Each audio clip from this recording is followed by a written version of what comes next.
قرآن حکیم میرے بھائیوں ہمارے محبوب صلی اللہ علیہ وآلہ وسلم نے اپنی مبارک زندگی میں خود لکھوایا تھا. امی ہونا آپ علیہ السلام کا کوئی عیب نہیں ہے. امی آپ اس اعتبار سے بھی تھے کہ سورہ شورا میں قرآن حکیم میں اللہ تعالیٰ نے سورہ شورا کے اندر مکہ کو ام القرآن کہا ہے, بستیوں کی ماں, کیونکہ سینٹرل آپ کی بعثت خاصہ عرب کے لوگوں کے لیے تھی.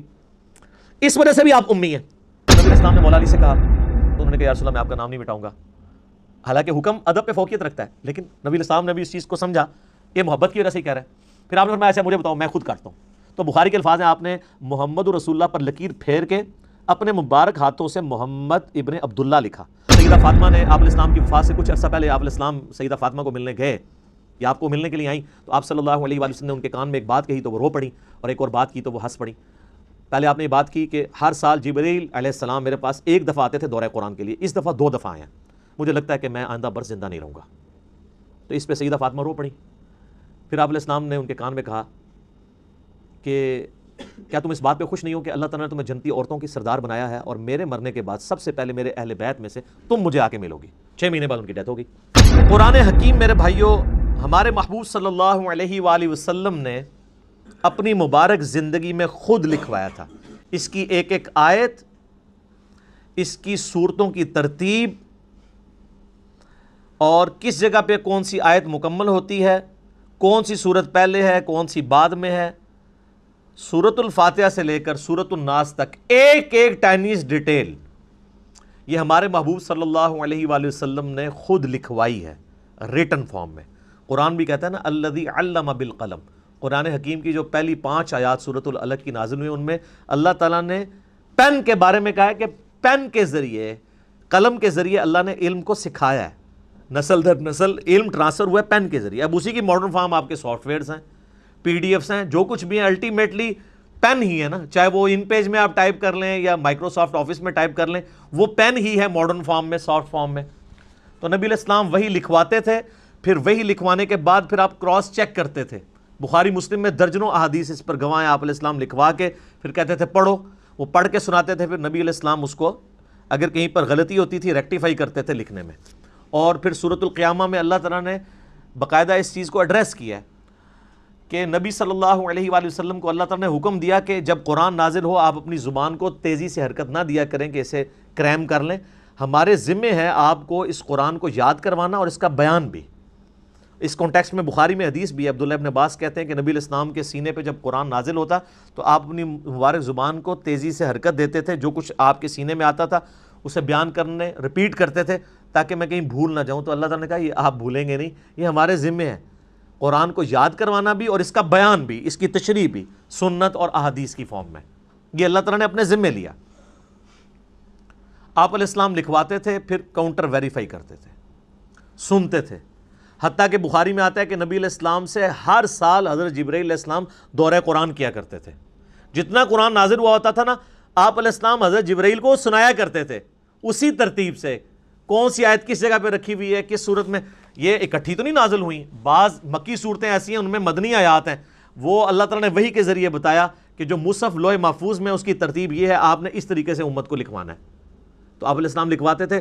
بلکہ جبرائیل علیہ السلام سے پھر دورہ قرآن ہوتا تھا, اس دورہ قرآن میں جبرائیل علیہ السلام آپ علیہ السلام سے قرآن سنتے تھے. اور بخاری میں حدیث ہے کہ سیدہ فاطمہ نے آپ علیہ السلام کی وفات سے کچھ عرصہ پہلے آپ علیہ السلام سیدہ فاطمہ کو ملنے گئے یا آپ کو ملنے کے لیے آئیں تو آپ صلی اللہ علیہ وآلہ وسلم نے ان کے کان میں ایک بات کہی تو وہ رو پڑی, اور ایک اور بات کی تو وہ ہنس پڑی. پہلے آپ نے یہ بات کی کہ ہر سال جبرائیل علیہ السلام میرے پاس ایک دفعہ آتے تھے دورہ قرآن کے لیے, اس دفعہ 2 دفعہ آئے ہیں, مجھے لگتا ہے کہ میں آئندہ برس زندہ نہیں رہوں گا. تو اس پہ سیدہ فاطمہ رو پڑی. پھر آپ علیہ السلام نے ان کے کان میں کہا کہ کیا تم اس بات پہ خوش نہیں ہو کہ اللہ تعالیٰ نے تمہیں جنتی عورتوں کی سردار بنایا ہے اور میرے مرنے کے بعد سب سے پہلے میرے اہل بیت میں سے تم مجھے آ کے ملو گی. 6 مہینے بعد ان کی ڈیتھ ہو گئی. تو اس پہ سیدہ فاطمہ خوش ہوئیں. یہ حدیث بخاری مسلم دونوں میں ہے. اما عائشہ کہتی ہیں حضور کی زندگی میں نے کوشش ہی نہیں کی میں سیدہ فاطمہ سے یہ پوچھوں کہ حضور علیہ السلام نے آپ کے کان میں کیا باتیں کی تھیں جس پہ آپ روئیں اور ہنسی. پھر حضور کی وفات کے بعد میں نے سیدہ فاطمہ سے کہا کہ فاطمہ جو میرا حق ہے تم پر, میں تمہاری ماں لگتی ہوں, اس حق کے سبب میں تم سے سوال کرتی ہوں کہ نبی علیہ السلام نے تمہارے کان میں کیا بات کی تھی. پھر انہوں نے دونوں باتیں ریپیٹ کی. تو 2 دفعہ دورہ قرآن کیا. لہٰذا یہ جو ایک دجال عورت پیدا ہوئی تسلیمہ نسرین بنگلہ دیش میں، جس نے کہا کہ جی یہ قرآن حکیم کی ترتیب جو ہے یہ توقیفی نہیں ہے، بلکہ یہ خود سے لوگوں نے، صحابہ کرام نے اپنے اعتبار سے اس کو کیا مینج، نہیں، نبی علیہ السلام نے اس کی ترتیب اسی طریقے سے لکھوائی ہے جو اللہ تعالیٰ نے وحی کے ذریعے آپ کو بتائی تھی۔ اور آپ علیہ السلام امی تھے۔ اچھا، امی کے لفظ کے اوپر بھی لوگوں میں نا ایک بڑا عجیب سا، بعض اسے گستاخی سمجھتے ہیں اور بعض دوسری ایکسٹریم پہ چلے جاتے ہیں۔ امی ہونا آپ علیہ السلام کا کوئی عیب نہیں ہے۔ امی آپ اس اعتبار سے بھی تھے کہ سورہ شورا میں، قرآن حکیم میں اللہ تعالیٰ نے سورہ شورا کے اندر مکہ کو ام القرا کہا ہے، بستیوں کی ماں، کیونکہ سینٹرل آپ کی بعثت خاصہ عرب کے لوگوں کے لیے تھی، اس وجہ سے بھی آپ امی ہیں۔ اور اس اعتبار سے بھی امی ہیں کہ آپ علیہ السلام نے کسی کی شاگردگی نہیں کی، آپ لکھنا پڑھنا نہیں جانتے تھے، اور یہ آپ کا عیب نہیں تھا، آپ کی خوبی تھی۔ ڈاکٹر اقبال کا شاعر ہونا ان کی خوبی ہے، لیکن نبی علیہ السلام کا شاعر ہونا ان کی خوبی نہیں ہے۔ قرآن میں اللہ تعالیٰ نے فرمایا سورہ یاسین میں، وَمَا عَلَّمْنَاهُ الشِّعْرَ وَمَا يَنبَغِي لَهُ، ہم نے ان نبی کو صلی اللہ علیہ وآلہ وسلم شعر کہنا نہیں سکھایا، اور نہ ان کے شان ہے، کیونکہ اگر آپ شعر کہنا سیکھے ہوئے ہوتے تو لوگ کہتے کہ یار اتنے عرصے سے پریکٹس کر ہی رہا تھا تو ایک ریفائنڈ کتاب اس نے لکھی دینی تھی، کہ اس میں ملکوتی غنا، ایک ڈیوائن میوزک تو چلتا ہے، اگرچہ وہ برابر نہیں، آزاد نظم کا سٹائل ہے، لیکن بہرحال وہ ایک چیز تو ہے۔ الرحمن علم القرآن خلق الانسان علمہ البیان۔ تو نبی علیہ السلام نے پوری زندگی نہ کسی فلاسفر کی شاگردگی کی، نہ کسی شاعر کی، اسی لیے تو لوگ پھر حیران ہوئے کہ یار یہ اللہ تعالیٰ کا کلام ہے۔ تو آپ امی تھے، اور یہ آپ کا عیب نہیں تھا، آپ کی خوبی تھی، اور اس کا ذکر اللہ تعالیٰ نے سورۃ العنکبوت میں کیٹاگوریکل اس حوالے سے مینشن کیا ہے کہ آپ علیہ السلام کی یہ خوبی کیسے بن گئی۔ سورۃ العنکبوت میں اللہ تعالیٰ نے آیت نمبر ہے یہ 48، اعوذ باللہ من الشیطان الرجیم، وما کنت تتلو من قبلہ من کتاب، اور اے نبی صلی اللہ علیہ وآلہ وسلم اس کتاب کے نزول سے پہلے آپ کسی کتاب میں سے کوئی چیز پڑھ نہیں سکتے تھے، یعنی آپ کی کمپیٹنسی نہیں کہ آپ پڑھ سکیں۔ ولا تخطہ بیمینک، اور نہ آپ اپنے دائیں ہاتھ سے کچھ لکھ سکتے تھے، نہ آپ لکھنا جانتے تھے نہ پڑھنا جانتے تھے۔ اذا لارتاب المبطلون، اگر ایسا ہوتا تو یہ بات شک والوں کو شک میں ڈال دیتی کہ یہ کتاب آپ نے خود لکھ لی ہے۔ اب تو کوئی کہہ نہیں سکتا کہ آپ لکھنا پڑھنا جانتے، تو یہ آپ نے کیسے کتاب لی؟ یہ آپ نے نہیں لکھی، اللہ نے آپ کے دل پر نازل کی۔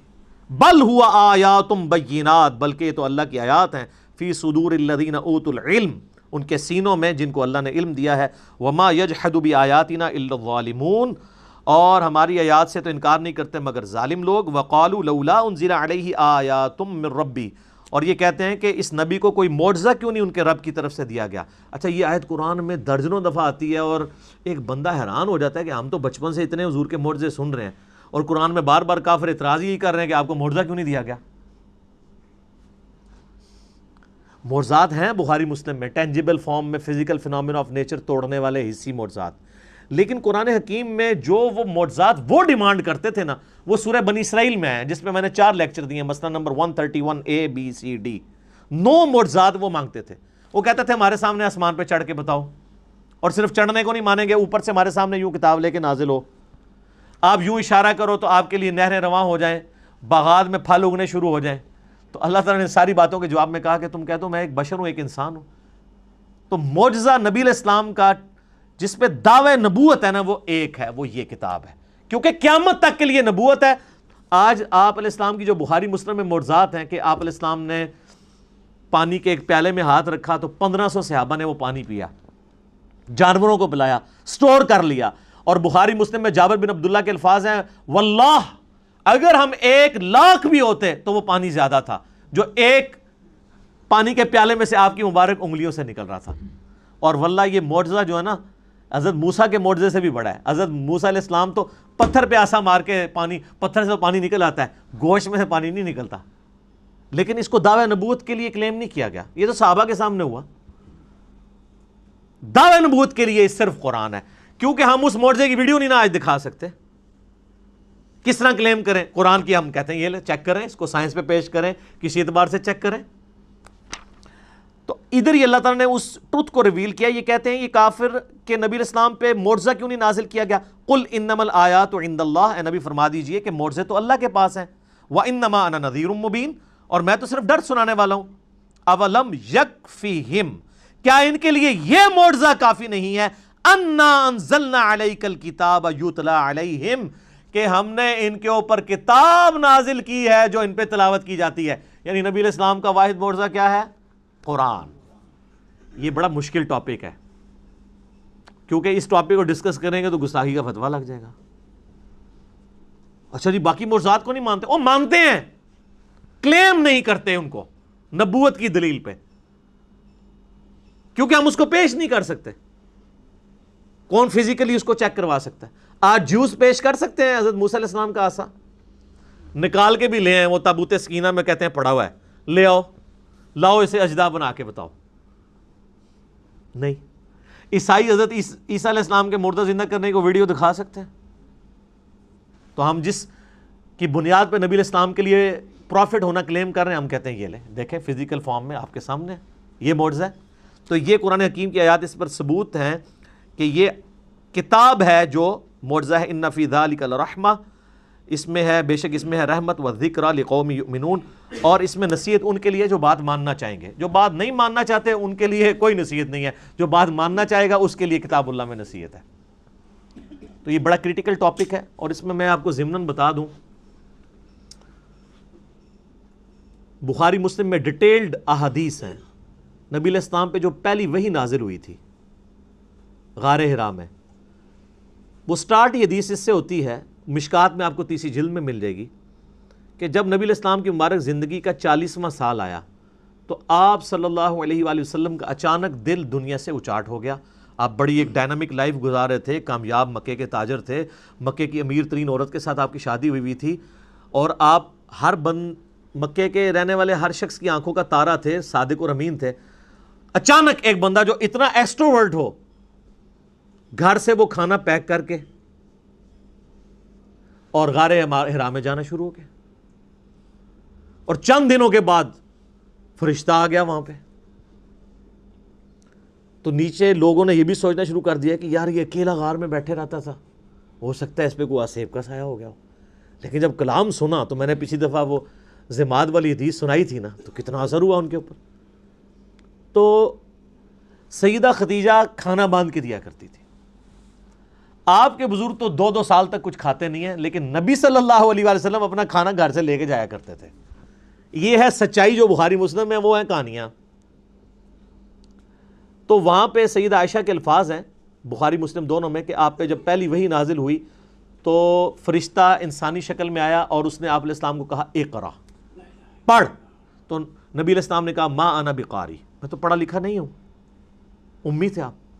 دوسری بار کہا، تیسری بار کہا، پھر اس نے آپ علیہ السلام کو سینے سے لگایا اور بھینچا، اور پھر کہا اقرا بسم ربک الذی خلق، خلق الانسان من علق، اقرا، اور آگے وہ یعنی 5 آیات پوری. تو پھر نبی علیہ السلام نے اس کو ریپیٹ کیا. اس حدیث میں یعنی ان لوگوں کے موقف کو تائید حاصل ہوتی ہے جن کا یہ موقف ہے کہ نبی علیہ السلام کے سامنے کوئی لکھی ہوئی تختی پہ یہ آیات لائی گئی تھی. کیونکہ اگر اقرا سے مراد یہ ہوتا کہ میرے پیچھے پیچھے ریپیٹ کرو، وہ تو بچہ بھی ریپیٹ کر لیتا ہے. اس کے لیے اس کو یہ نہیں کہنا پڑتا، اس کی زبان ہے کہ میں پڑھا ہوا نہیں ہوں. یعنی کوئی چیز ریٹن فارم میں آپ کے سامنے لا کے رکھی گئی اور آپ کو کہا گیا. اور یہ بھیجنے کی برکت یہ ہوئی کہ آپ علیہ السلام نے وہ لکھا ہوا بھی پڑھ لیا. لہٰذا یہ جو سورۃ العنکبوت کی آیت ہے نا کہ اس قرآن کے نزول سے پہلے آپ کتاب سے کچھ پڑھ نہیں سکتے تھے، تو اس کا مطلب ہے اس کتاب کے نزول کے بعد اللہ نے آپ کو یہ معجزہ بھی دے دیا کہ آپ پڑھ لیتے تھے. یہ ڈائریکٹ استعداد آپ کے اندر پیدا ہو گئی. پھر آپ نے وہ آیات پڑھی، پھر آپ واپس آئے کانپتے ہوئی حالت میں، سیدہ خدیجہ کو کہا مجھے کمبل اڑا دو، انہوں نے تسلی دی. بخاری مسلم کے الفاظ ہیں کہ آپ یتیموں کے پر سرے جو ہے وہ شفقت، دست شفقت رکھتے ہیں، آپ محتاجوں کا جو ہے وہ حاجت پوری کرتے ہیں، آپ مہمان نوازی کرتے ہیں، آپ جو تنگ دست لوگ ہیں ان کی مدد کرتے ہیں. اللہ تعالیٰ آپ کو کبھی بھی بے یار و مددگار نہیں چھوڑے گا. پھر وہ ورقہ ابن نوفل جو ان کے کزن تھے، جو ایک کرسچن تھے، ان کے پاس لے گئیں. انہوں نے جب یہ باتیں سنی تو انہوں نے کہا یہ وہی ہے جو موسیٰ علیہ السلام کے پاس آئی تھی. عنقریب آپ کی قوم آپ کو اس شہر سے نکال دے گی. تو نبی علیہ السلام نے کہا مجھے یہ نکال دیں گے، یہ تو مجھ سے بڑی محبت کرتے ہیں. انہوں نے کہا آپ سے پہلے جس نے بھی توحید کی بات کی ہے اس کے ساتھ اس کی قوم نے یہی کچھ کیا. اگر میں اس وقت تک زندہ رہا تو میں آپ کی مدد کروں گا، لیکن وہ پہلے ہی فوت ہو گئے. ورقہ ابن نوفل رضی اللہ تعالیٰ عنہ، نبی علیہ السلام کی انہوں نے یعنی جو نبی ہونا ہے اس چیز کو پہچان لیا، حالانکہ وہ نابینا تھے صرف کلام سن کے. تو اس سے پتہ چلتا ہے کہ آپ علیہ السلام بعد میں یعنی پڑھنے کی استعداد آپ میں آ گئی تھی، اور لکھنے کی بھی بالکل ایسا نہیں تھا کہ آپ بالکل کچھ نہیں لکھ سکتے تھے. ان لوگوں کے موقف کو تائید ہوتی ہے کہ وہ یہ کہتے ہیں کہ نبی علیہ السلام اس کتاب کے نزول سے پہلے، الفاظ ہے اس کتاب کے نازل ہونے سے پہلے نہ آپ دائیں ہاتھ سے لکھ سکتے تھے نہ پڑھ سکتے تھے، کیونکہ بعد میں لکھنا ثابت بھی ہے. میرا یوٹیوب پہ کلپ ہے نبی علیہ السلام کی ہینڈ رائٹنگ، لیکن آپ کو مہارت نہیں تھی لکھنے میں، کیونکہ جس بندے نے کبھی لکھا نہ ہو تو کبھی کبھار وہ لکھے تو مہارت نہیں ہوتی. اور وہ حدیث ہے بخاری میں جو صلح حدیبیہ کا معاہدہ لکھا جا رہا تھا، محمد رسول اللہ کو کٹوایا تھا سہیل ابن عمر نے، بعد میں خیر مسلمان ہو گئے، کہ ہم تو آپ کو اللہ کا رسول نہیں مانتے تو آپ محمد بن عبداللہ لکھیں. سر عمر سیریز دیکھ لیں، اس میں یہ ساری چیزیں فلمائی ہوئی ہیں. تو پھر نبی علیہ السلام نے مولا علی سے کہا، تو انہوں نے کہا یا رسول اللہ میں آپ کا نام نہیں مٹاؤں گا. حالانکہ حکم ادب پہ فوقیت رکھتا ہے، لیکن نبی علیہ السلام نے بھی اس چیز کو سمجھا کہ محبت کی وجہ سے ہی کہہ رہا ہے. پھر آپ نے فرمایا اچھا مجھے بتاؤ میں خود کاٹتا ہوں. تو بخاری کے الفاظ ہیں آپ نے محمد رسول اللہ پر لکیر پھیر کے اپنے مبارک ہاتھوں سے محمد ابن عبداللہ لکھا. اور وہ راوی حدیث کہتا ہے کہ نبی علیہ السلام لکھ رہے تھے لیکن آپ لکھنے پہ مہارت نہیں رکھتے تھے، یعنی آپ کی ہینڈ رائٹنگ اتنی واضح نہیں تھی. بہرحال آپ نے جو بھی تھا وہ لکھ لیا، یعنی چاند ایک الفاظ لکھنے سے ثابت ہو گیا آپ علیہ السلام تھوڑا بہت لکھ بھی لیتے تھے. پڑھنے کی استعداد آپ میں آ گئی تھی، اور ویسے بھی وہی کو آپ کاؤنٹر ویریفائی کرتے تھے سننے کے بعد. کئی کاتبین وہی اس میں یعنی شامل تھے جو جن کی ڈیوٹیز اس حوالے سے نبی صلی اللہ علیہ وآلہ وسلم نے لگائی ہوئی تھی. تو یہ امی کو میں نے کلیئر کر دیا کہ امی کا مطلب کیا ہے. یعنی یہ نعوذ باللہ اس کا مطلب کوئی جاہل ہونا نہیں ہے، یعنی آپ علیہ السلام کا یہ معجزہ تھا. اللہ تعالیٰ نے آپ کو اس طریقے سے رکھا. جس طرح حضرت عیسیٰ علیہ السلام کا معجزہ تھا کہ وہ یعنی شیرخارگی کی عمر میں بول پڑے تھے، نبی علیہ السلام کا معجزہ یہ تھا کہ 40 سال کی عمر تک پہنچتے ہوئے، یعنی لیونر کیلنڈر کے مطابق اور سولر کیلنڈر کے مطابق 39 ایئرز، لکھنا پڑھنا آپ نہیں جانتے تھے. اسی جب یہ کتاب آئی تو کسی نے یہ شک نہیں کیا جو سورۃ العنکبوت میں آیا، تاکہ لوگ شک میں نہ پڑ جائیں کتاب آپ نے لکھی ہے. تو یہ اللہ کا ڈیوائن پلان تھا، اس میں فٹ ان یہی پھر اسکیم بیٹھتی تھی جو اللہ تعالیٰ نے رکھی. یہ اس کی حکمت ہے.